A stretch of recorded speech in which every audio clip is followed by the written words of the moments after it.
Bonjour à tous, bienvenue dans le MAG sur Radio Sensation. Alors que la présidentielle approche à grands pas, le handicap est très peu présent dans les débats. Alors Pierrick Courriot, bonjour. Bonjour Corentin Alonso, merci pour Vous êtes, votre accueil. vous êtes président du groupe Handicap, République et Société et vous avez publié avec ce groupe un livret de recommandations à destination des candidats à la présidentielle. Il y a 70 recommandations.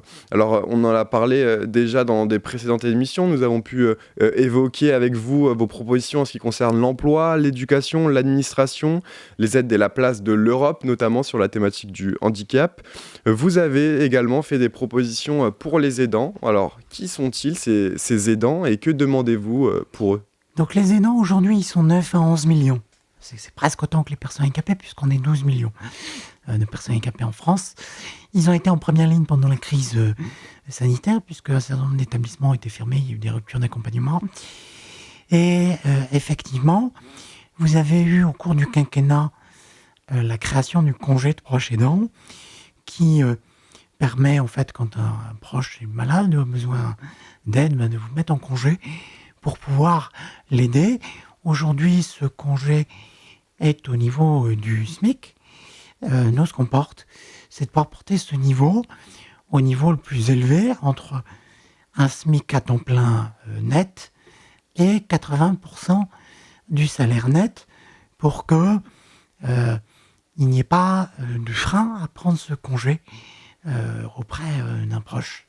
C'est important de revaloriser les salaires des aidants. Le salaire, c'est un peu le symbole de la place dans la société. Et aujourd'hui, c'est pas assez, un SMIC, pour un aidant.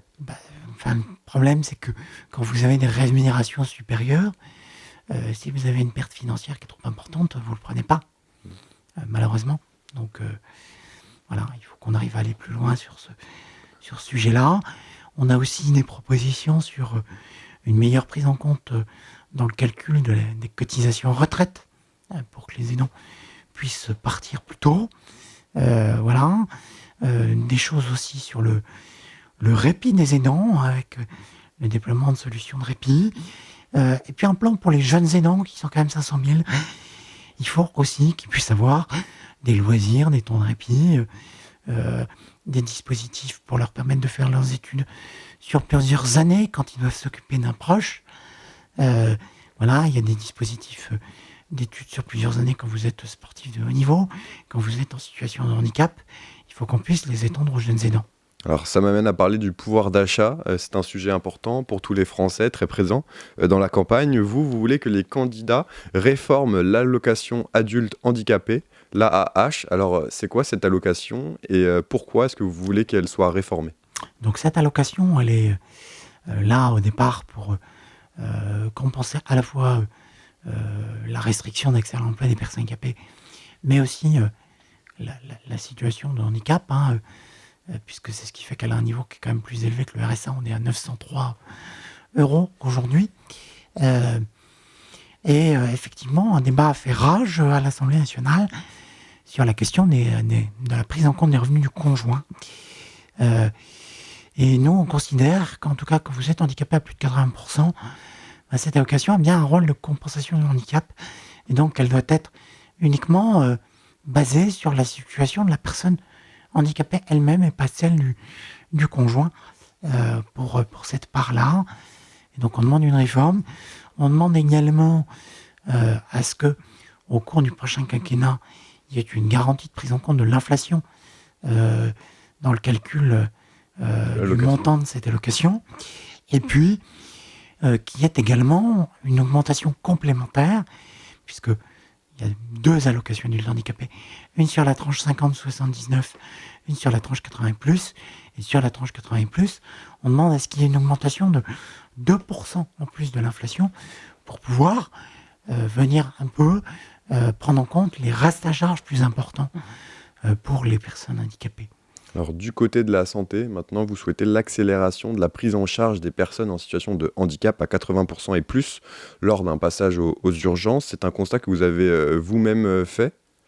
Oui, parce que parfois, en fait, le fait d'attendre pendant des heures et des heures peut complexifier la situation d'urgence avec un tableau de handicap déjà complexe. L'idée, c'est de ne pas surrajouter de la difficulté à la difficulté. Alors, il faut aussi qu'on arrive à mieux former les professionnels de santé au handicap au cours des cursus de formation.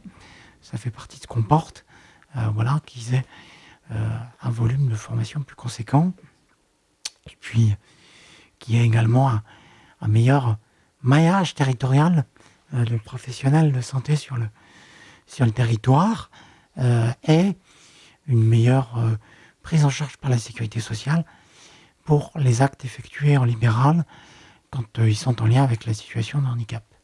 Alors niveau politique maintenant, là aussi vous faites plusieurs propositions. Traduire en langue des signes les conseils municipaux, départementaux et régionaux, assurer l'accessibilité aux bâtiments publics, aux personnes handicapées ou encore proposer des bulletins de vote en braille pour les personnes non-voyantes lors des élections.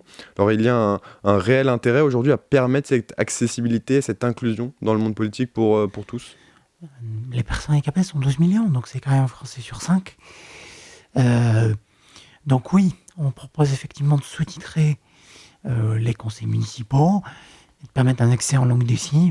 On a des choses qui commencent à arriver autour de l'intelligence artificielle qui permettent de le faire de manière automatique et donc avec un coût extrêmement bas. Et donc, effectivement, pour les villes de plus de 5000 habitants, il nous paraît logique de le faire. Avoir quelques bulletins en braille également, parce qu'on estime que le vote doit, dans la mesure du possible, être confidentiel et que la personne doit pouvoir exercer son droit de vote elle-même. Donc, effectivement, avoir quelques bulletins de vote en braille de proposer, ça nous paraît logique. Il y a un observatoire de l'accessibilité des campagnes qui a été lancé là cette année sous l'impulsion du Conseil national consultatif des personnes handicapées. Donc on avance aussi sur ces questions. Alors, pour toutes ces propositions, donc vous estimez le budget à la hauteur de 10 milliards d'euros pour qu'elles soient efficaces. Est-ce que vous pensez être entendu par les différents candidats? Quels ont été les retours pour le moment que vous avez eus sur le sujet?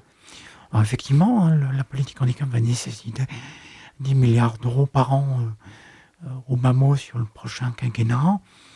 Nous, on porte deux solutions de financement complémentaires, soit l'affectation d'une fraction de TVA, puisque financer le handicap par de la protection sociale au travers de cotisations sociales, ça n'a pas tout à fait de sens, puisque 20% de handicap vous surviennent dès la naissance.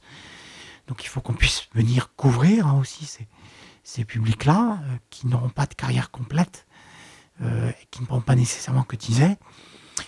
Et puis, effectivement, les candidats, pour l'instant, ne nous répondent pas. Nous avons écrit à tous les candidats. Seule Madame Pécresse nous a répondu. Nous rencontrerons prochainement Dominique Gillot, qui est la Sherpa handicap de M. Macron. Voilà. Et ensuite, à gauche, nous avons rencontré le secrétaire national du Parti radical de gauche en charge de ces questions, mais effectivement, ils sont très peu engagés sur cette question dans la campagne, malheureusement. Comment est-ce que vous allez essayer de peser pour les jours qui restent, encore et encore? D'abord, on a des billets qui vont sortir sur un certain nombre de prises d'opposition. On s'est exprimé dans les colonnes du comité Carnot sur les questions européennes, sur le bilan du quinquennat. On va le faire également là sur l'éducation dans les tout prochains jours. Et puis sur d'autres thématiques, la santé, l'accessibilité universelle. Donc voilà. Et puis on va continuer d'interpeller les candidats, malgré le fait qu'ils restent un peu silencieux. Vous restez optimiste tout de même? Je les appelle à se ressaisir à votre micro.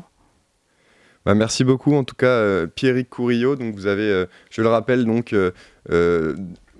rédigé avec votre groupe Handicap, République et Société un bulletin de 70 propositions.